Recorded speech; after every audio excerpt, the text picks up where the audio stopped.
सीमा हैदर मामले में लगातार नए नए खुलासे हो रहे हैं। एक तरफ यूपी एटीएस ने सीमा, सचिन और उसके पिता से कई बार पूछताछ की है। न्यूज 18 इस बारे में सीमा हैदर से बातचीत की है। सीमा, अभी भी एटीएस ने क्या सचिन से पूछताछ करी है? सर, इनकी कल से तबीयत खराब थी, कल से हॉस्पिटल थे। हाँ, एक दिन गए थे, तो यही सारी बातें थी सर, जो पूछी शुरू से, जो आप लोग पूछते हो वही बातें थी बस सर। सीमा, क्या आपको लग रहा है कि आपके चलते आपके परिवार वाले भी तकलीफ में आए, बार बार पुलिस पूछताछ करती है? सर, ये तो सेम बात है, ये भी आए और मैं भी मैं क्यों सचिन ना बुलाते, मैं नहीं आती तो शायद मैं भी कभी जेल ना देखती। तो इनको मेरी वजह से हुई, इनकी वजह से मुझे हुई। तकलीफ तो हो रही है, पर कानून मतलब सही तो होना था ना, ऐसा तो होना था, क्योंकि मैं शायद गलत तरीके से आई हूँ, पर मैं अपने पति के पास आई हूँ सर, ये तो सच है। इस बीच सीमा हैदर मामले की पड़ताल के दौरान न्यूज 18 को इस बात का पता चला कि भारत में अवैध तरीके से घुसने के लिए सीमा ने नेपाल और भारत की 8 सीमाओं की जानकारी जुटाई थी। पुलिस एफआईआर के मुताबिक 10 मई को सीमा हैदर अपने बच्चों के साथ पाकिस्तान से नेपाल की राजधानी काठमांडू पहुंची थी। और पुलिस सूत्रों का दावा है कि 13 मई को सीमा हैदर नेपाल से उत्तर प्रदेश के सिद्धार्थनगर बॉर्डर से भारत में दाखिल हुई थी। और जब न्यूज 18 की टीम ने सीमा के नेपाल के भारत में आने की पड़ताल शुरू की, तो हैरान कर देने वाली जानकारी सामने आई। उससे पहले उसने तकरीबन 8 बॉर्डर की ऐसी जानकारी जुटाई थी जिसके जरिए वो पता लगा सके कि वो किस रास्ते से भारत में दाखिल होगी। सीमा ने जिन 8 बॉर्डर की जानकारी जुटाई थी, उनमें उत्तर प्रदेश के महाराजगंज का सोनौली और सिद्धार्थनगर का साका बॉर्डर के साथ उत्तराखंड के चंपावत जिले का बनबसा बॉर्डर शामिल है। इसी तरह बिहार के मोतिहारी जिले का रक्सौल, सीतामढ़ी बॉर्डर और अररिया जिले का जोगबनी बॉर्डर भी है। इसके अलावा पश्चिम बंगाल के दार्जिलिंग का काकरभिट्टा बॉर्डर और सिलीगुड़ी बॉर्डर की भी उन्होंने जानकारी जुटाई थी। उधर पुलिस सूत्रों के मुताबिक पाकिस्तान की रहने वाली सीमा हैदर को भारत से डिपोर्ट किया जा सकता है, यानी उन्हें पाकिस्तान वापस भेजा जा सकता है। और ऐसा इसलिए क्योंकि वो अवैध तरीके से भारत में दाखिल हुई। क्योंकि यूपी एटीएस की जांच के दौरान ये बात सामने आई कि सीमा हैदर ने भारत आने के पहले 5 पासपोर्ट तो बनवाए, लेकिन उनके पास भारत में रहने का वीजा नहीं है। वो अपने 4 बच्चों के साथ पाकिस्तान से दुबई और फिर वहाँ से नेपाल होते हुए अवैध तरीके से भारत पहुँची। कानून मतलब सही तो होना था ना, ऐसा तो होना था, क्योंकि मैं शायद गलत तरीके से आई हूँ, पर मैं अपने पति के पास आई हूँ सर। जांच एजेंसियों को शक है कि सीमा पाकिस्तान की खुफिया एजेंसी ISI की जासूस हो सकती हैं और इसीलिए उनसे लगातार पूछताछ की जा रही है। और सीमा हैदर मामले की पड़ताल के दौरान न्यूज 18 की टीम ने भारत नेपाल मैत्री बस सेवा के एक अधिकारी से बातचीत की, जिन्होंने सीमा हैदर के भारत में अवैध तरीके से दाखिल होने पर जांच की मांग की। उन्होंने ये भी शक जताया कि सीमा ने किसी की मदद से बॉर्डर पार किया होगा, जिसे इस बात की पूरी जानकारी होगी कि किस बॉर्डर पर कितनी चेकिंग होती है।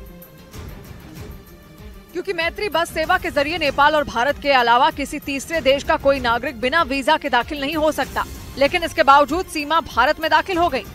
मामले की पड़ताल के लिए न्यूज 18 की टीम नेपाल के पोखरा पहुंची, जहां उन्होंने भारत नेपाल मैत्री बस सेवा के अधिकारी टीकाराम से बातचीत की। उनके मुताबिक पोखरा में बस में सवार होने वाले सभी यात्रियों की जानकारी ली जाती है।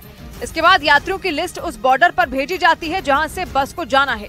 वहाँ SSB के जवान हर यात्री की जाँच करते हैं। थर्ड कंट्री का अगर कोई व्यक्ति होगा तो उसको SSB के चेक करने के बाद फिर आगे जाके एप्लीकेशन है, वहाँ उसको पासपोर्ट या उसका वीजा दिखाना पड़ेगा। टीकाराम का दावा है कि उत्तर प्रदेश के सिद्धार्थनगर के साका बॉर्डर पर लोगों की चेकिंग कम होती है और इसी का फायदा उठाकर सीमा वहाँ से भारत में आसानी से दाखिल हो गयी।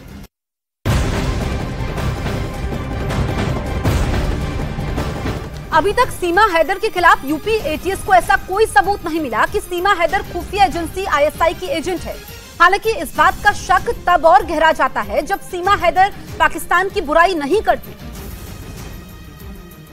पाकिस्तान में बहुत सारे लोग आपको बुरा भला बोल रहे हैं, हिंदुस्तान में भी बहुत सारे लोग आपके बारे में मीम्स बना रहे हैं, ट्विटर पे बहुत सारी पोस्ट हो रही हैं। आपको सुन के कैसा लगता है? बुरा लगता है? हिंदुस्तान में फिर भी आपको बहुत प्यार मिल रहा है। सर, पाकिस्तान के लोग कह रहे हैं कि तुम पाकिस्तान के बारे में, मैं पाकिस्तान के बारे में एक शब्द भी गलत नहीं कहा होगा। जिस कबीले से, जहाँ से मैं हूँ, सिंध और बलोच कबीले से, मैं उन्हीं औरतों की बात करती हूँ। मैं ये बात नहीं कहती कि पाकिस्तान गंदा है, पाकिस्तान में ऐसा है, पाकिस्तान में वैसा। मैं पाकिस्तान की कभी बुराई नहीं करी।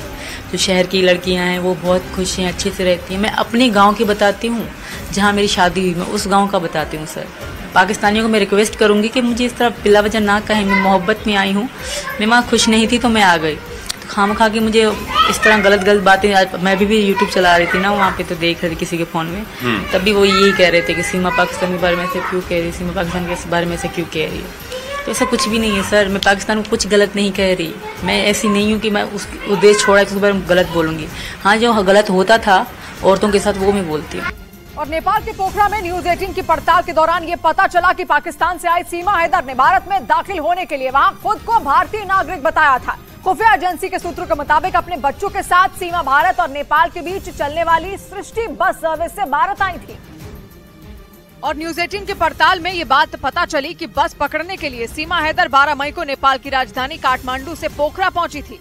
लेकिन आरोप है कि बस में बैठने से पहले उन्होंने सृष्टि बस सर्विस को अपनी गलत जानकारी दी थी। बस के स्टाफ के मुताबिक सीमा ने खुद को भारत का नागरिक बताया था। हमने पूछा आपके पास इंडियन आईडी है, उन्होंने बोला इंडियन आईडी और बैठ गई, चली गई। मतलब झूठ बोल गई?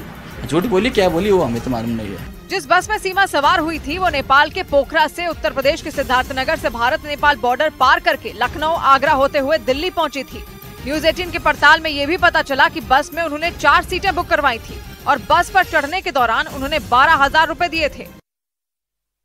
इस बीच पुलिस सूत्रों के हवाले से खबर है कि पाकिस्तान से आई सीमा हैदर से पूछताछ के समय जांच एजेंसियों को उनके जासूस होने का कोई सबूत नहीं मिला, जबकि शक ये जताया जा रहा था कि बच्चों के साथ भारत पहुंची सीमा हैदर पाकिस्तान की खुफिया एजेंसी ISI की एजेंट है।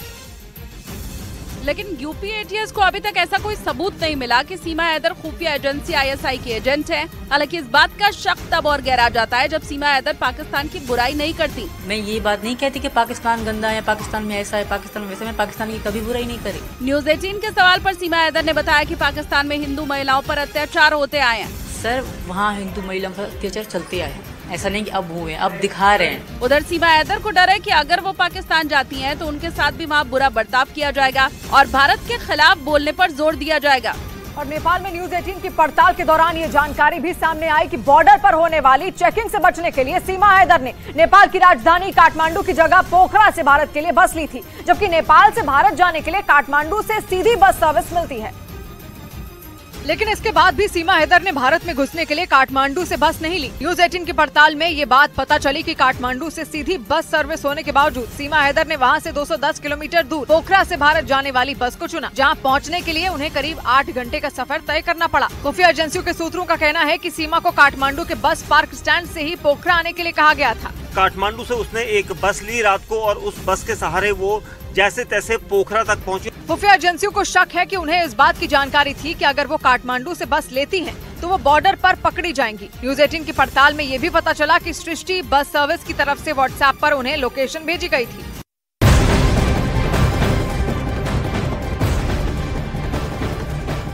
इस दौरान सीमा हैदर ने कैमरे के सामने एक बार फिर सचिन के लिए अपने प्यार का इजहार किया और सचिन के लिए एक गाना भी गाया। सीमा हैदर गाना भी गाती हैं, सुना? सचिन के लिए कोई गाना गा दीजिए। बहुत बेसुरा गाती हूँ सर। कुछ सचिन के लिए कुछ गुनगुना दीजिए। सर बहुत बुरा गाती हूँ, आप मतलब फिर बहुत नहीं, सचिन तो आपसे इम्प्रेस हुआ हूँ ना, कुछ आपने सुनाया होगा सचिन को। मैंने गाना कभी नहीं सुना, ऐसे लिपसिंग करती थी, फिर भी थोड़ा सा गाऊंगी फिर बस। जी बताइए। गदर का छोटा सा गाऊंगी, वो दूसरा गाऊंगी ना जो गाया 2-3 बार। प्यार हमारा अमर रहेगा, याद करेगा जहां, मैं मुमताज हूँ तेरे ख्वाबों की, तू मेरा शाह जहां। इस बीच सीमा हैदर मामले की जांच के दौरान यूपी एटीएस की टीम ने उत्तर प्रदेश के बुलंदशहर से पवन मीणा और पुष्पेंद्र मीणा नाम के 2 भाइयों को हिरासत में ले लिया।